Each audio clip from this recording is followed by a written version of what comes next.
I observed something with my guitar students that's pretty consistent. That's kind of what I do is I look for deficiencies and I try to fix them. I don't mean to make anybody feel bad, but people are learning their chords with their fretting hand, but the right hand isn't quite connecting as well as we're trying to step it up. Everybody's trying to step it up. And this is something we can fix. So one thing I'll say, hey, hit 7th fret, 5th string E.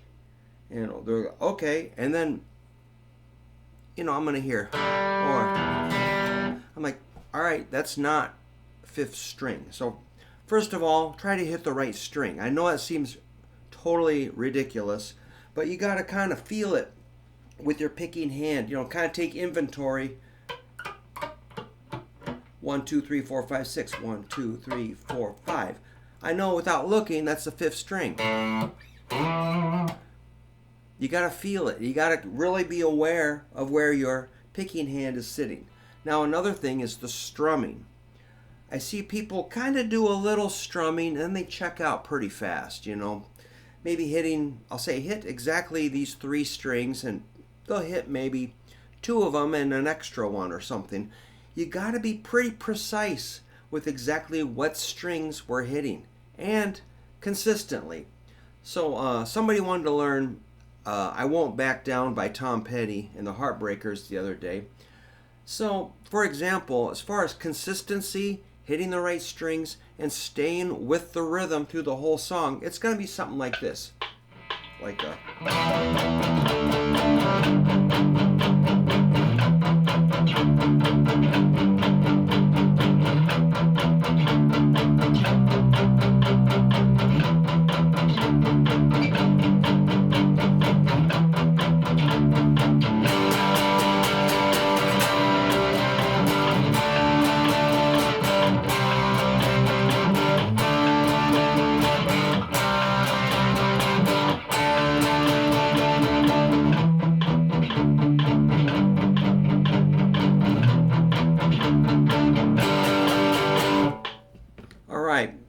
You got to keep, if that song is 3 minutes long, you got to keep that consistency through the whole song.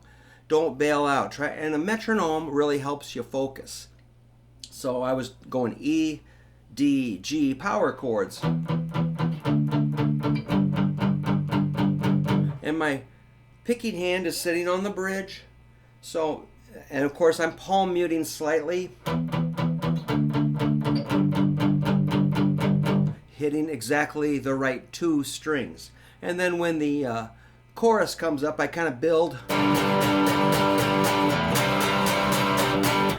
Then you can hit more strings because it's a little more energetic,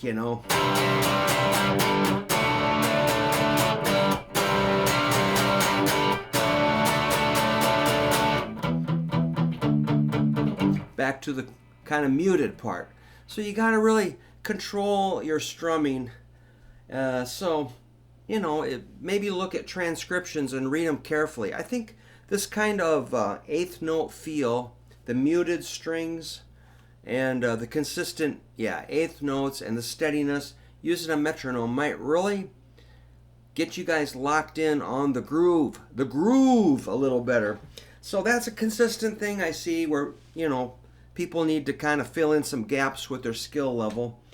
And, I wish somebody would have sat me down and said, Brook, you got to be consistent. You're dropping out, you're spacing out, you're thinking of other stuff. You got to lock into that song. I do this constantly playing live. It might be a song I don't really think about or care about that much, but when it's time to perform it, I got to lock in on a good 2.5 minutes of...